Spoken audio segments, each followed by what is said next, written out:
Good morning friends, this is English trainer Satnam Singh and you are here to learn English. I am here to teach English. आज हम पढ़ेंगे fond of के बारे में। इसका मतलब होता है शौकीन होना किसी भी चीज़ का। किसी भी चीज़ के आप शौकीन होते हो तो आप इस सेंटेंस का उपयोग करते हैं फॉन्ड ऑफ का।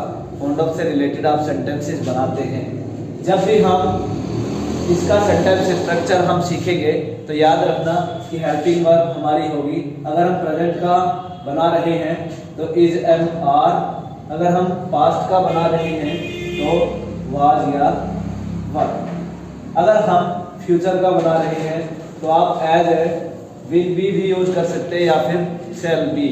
हाँ, इज का उपयोग आप करेंगे प्रेजेंट में सिंगुलर के साथ। ही, सी, इट या सिंगुलर हो तो हम इसका उपयोग करते हैं प्रेजेंट में।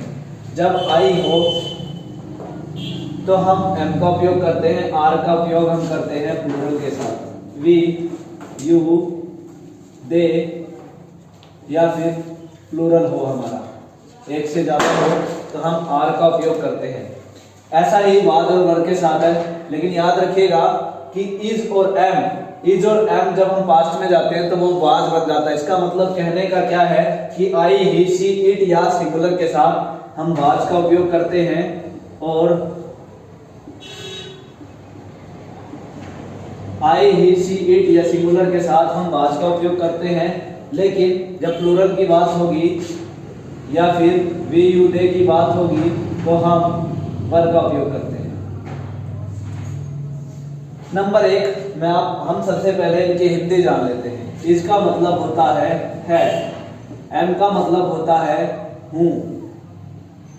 आर का मतलब होता है या फिर हो।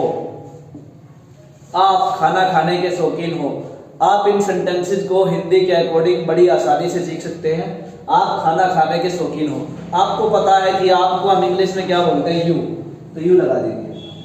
फिर उसके बाद क्या होता है, जब भी हम सेंटेंस बनाते हैं तो हेल्पिंग वर्ब का यूज होता है हो। मैंने कहा आप खाना खाने के शौकीन हो तो हो की मैंने इंग्लिश क्या बताई है, आर। उसके बाद हम क्या करेंगे, शौकीन के लिए क्या यूज करेंगे, फॉन्ड ऑफ। अब मैंने कहा खाना खाने के तो फॉन्ड ऑफ के तुरंत बाद आपको वर्ब लगानी है। उसके बाद जो भी बचेगा वो हमें लगाना है। तो आप यहाँ पर या तो ईटिंग लगा सकते हैं या फिर आप हैविंग लगा सकते हैं। Any of that you can use. इनमें से आप किसी का भी यूज कर सकते हैं। फूड, आप भोजन खाने के शौकीन हैं, वे बाहर जाने के शौकीन हैं। अब है आ गया तो इसका मतलब आर लगेगा। वे, तो वे को हम इंग्लिश में बोलते हैं they are fond of going out. वे बाहर जाने के शौकीन हैं। कुछ बच्चे इसमें गलती करते हैं क्योंकि उनको पता होता है गो के बाद तुरंत बाद हम टू का उपयोग करते हैं। लेकिन इस चीज का बेशक तौर पर ध्यान रखें कि जब भी अगर स्थान का नाम हो तो टू लगेगा, अगर स्थान का नाम नहीं हो तो टू का उपयोग हम नहीं करेंगे। वह रात को पढ़ने की शौकीन है। अगर लड़की है तो क्या लगेगा, सी। अब शौकीन है सिंगुलर में कभी भी हम है नहीं बोलते, तो इसीलिए हिंदी में भी तो अब क्या लगेगा, is. She is fond of reading at night.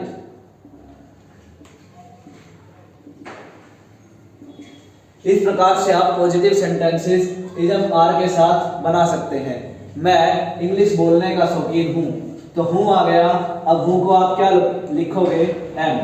तो मैं को आप क्या लिखते हो, आई के तुरंत बाद am fond of speaking English.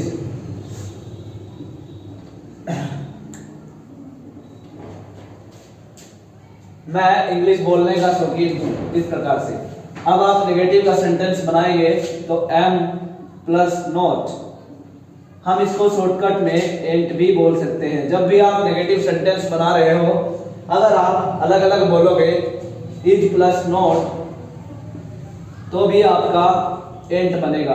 अगर आप अलग अलग बोलना चाहते हो, is not, are not, am not, तो आपको अलग से पता होना चाहिए कि ही के साथ इज लगेगा, सी के साथ इज लगेगा, इस प्रकार से। लेकिन जब भी आप शॉर्टकट का यूज करेंगे यानी कि एंड का। तो आपको कुछ भी ध्यान रखने की जरूरत नहीं है। देखिएगा कितना आसान सेंटेंस स्ट्रक्चर होगा। वह इंग्लिश पढ़ने की शौकीन है, तो नहीं है, वह इंग्लिश पढ़ने की शौकीन नहीं है, तो शी एंड। आपको याद नहीं रखना पड़ा कि यहाँ इज लगेगा, एम लगेगा या आर लगेगा, आपने डायरेक्ट एंड लगा दिया। शी एंड, वह इंग्लिश पढ़ने की शौकीन नहीं है, she and fond of reading English.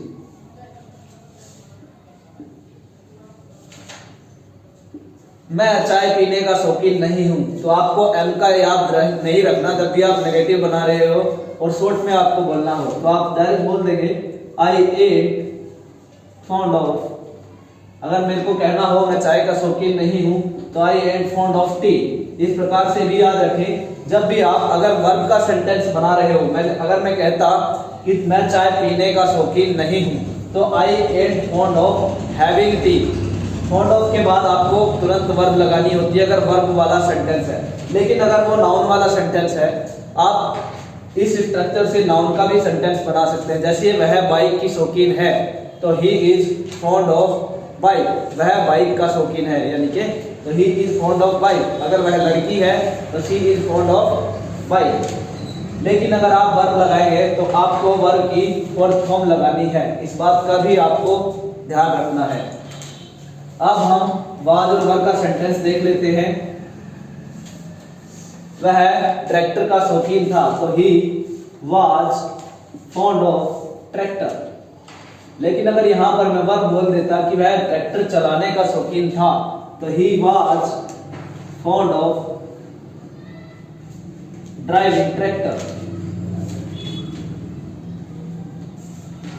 अब यहाँ पर आप वाज और वर्ब कैसे याद रखेंगे। वाज का मतलब होता है था या थी। सेंटेंस में आपके था या थी आ गया और शौकीन वाला सेंटेंस है तो सिंपल सी बात है कि आपको वाज लगाना है। वह खेलने का शौकीन था तो he was fond of playing. अगर मैं यहाँ पर कह देता कि वे खेलने के शौकीन थे तो थे का मतलब क्या होता है, वर्ब। वर्ब को हम बोलते हैं थे, तो आप बनाएंगे sentence they were fond of playing. आप इस प्रकार से वाज और वर का सेंटेंस भी बना सकते हैं। अब अगर आपको नेगेटिव बनाना हो तो नेगेटिव में आप वाज वर के तुरंत बाद नोट लगा सकते हैं। इसी प्रकार से आपको अगर क्वेश्चन में बनाना हो सेंटेंस तो आप हेल्पिंग वर्ब का स्टार्टिंग में उपयोग करते हैं। याद रखें कि जब भी जिन भी क्वेश्चन का आंसर हाँ या ना में होता है वो हेल्पिंग वर्ब से स्टार्ट होते हैं। जैसे क्या वह ट्रैक्टर चलाने का शौकीन है तो इज, हेल्पिंग वर्ब इसकी क्या है, तो है को हम किससे स्टार्ट करेंगे, यानी कि इज से। है वाले सेंटेंस को क्या वाले को, तो इज ही फॉन्ड ऑफ, क्या वह ट्रैक्टर चलाने का शौकीन है तो is he fond of driving tractor. अगर मैं यहाँ पर भी वही बोलता कि क्या वह ट्रैक्टर का शौकीन है तो is he fond of tractor, ऐसे। लेकिन जब भी अगर बीच में क्या हो, यानी कि जिनका उत्तर हाँ या ना में नहीं हो, अगर मैं कहूँ वह क्या चलाने का शौकीन है तो उसका उत्तर आपको बताना पड़ेगा कि वह बाइक चलाने का शौकीन है या ट्रैक्टर चलाने का शौकीन है। आप हाँ या ना से काम नहीं चला सकते, तो वो सेंटेंसेस WH फैमिली से स्टार्ट होते हैं। WH फैमिली के बाद उसमें हम वर्ब लगाते हैं, जैसे कि what is he fond of driving, वह क्या चलाने का शौकीन है। इसका मतलब यह होता है what is he fond of driving, क्योंकि यहाँ पर आप हाँ या ना से काम नहीं चला सकते, इसीलिए ये वर्ड से स्टार्ट हुआ। जो जिनका उत्तर हाँ या ना में दिया जाता है तो वो क्वेश्चन हेल्पिंग वर्ब से स्टार्ट होते हैं। अब हम विल बी के अकॉर्डिंग इस सेंटेंस को सीख लेते हैं। विल बी या शैल बी। वैसे तो अगर मैं बात करूं तो स्पीकिंग की तो लोग दुनिया यानी कि शैल बी को भूल चुकी है, अब विल बी को ही याद रखती है। वह पढ़ने का शौकीन होगा। अब यहाँ पर ये सेंटेंस बनाएंगे तो हम he will be fond of reading. लेकिन यहाँ पर जब भी आप क्वेश्चन में सेंटेंस बनाते हैं तो यहाँ पर आप गलती कर सकते हैं। क्यों? क्योंकि जो यहाँ पर हमारी हेल्पिंग वर्ब है वो दो चीजों से स्टार्ट हुई है, मतलब दो चीजों की है या दो वर्ड की है, विल बी। तो आप डायरेक्ट स्टार्टिंग में विल बी ना लगाएं तो अच्छा रहेगा।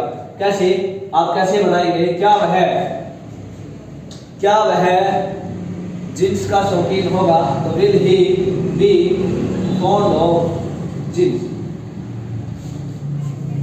ऐसे मत बोलना कि will be he fond of jeans, ऐसे बोलना है will he B fond of jeans.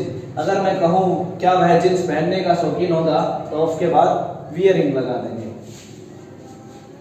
ऐसे ही नेगेटिव में भी कुछ बच्चे अगर गलती कर दें तो याद रखना है कि जहां पर भी दो वर्ड से मिलकर हेल्पिंग वर्ब बनती है तो वहां पर बीच में नोट लगता है उन दोनों के। जैसे कि वह पढ़ने का शौकीन नहीं होगा तो हम बनाएंगे he will not be fond of reading.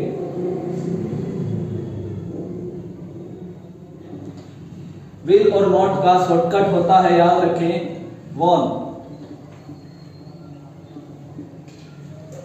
Friends, उम्मीद है आपको ये वीडियो समझ आ गया होगा। तो हाँ, चैनल को सब्सक्राइब कर देना अगर पसंद आया हो, और हाँ, बेल आइकन को दबा देना और शेयर करना।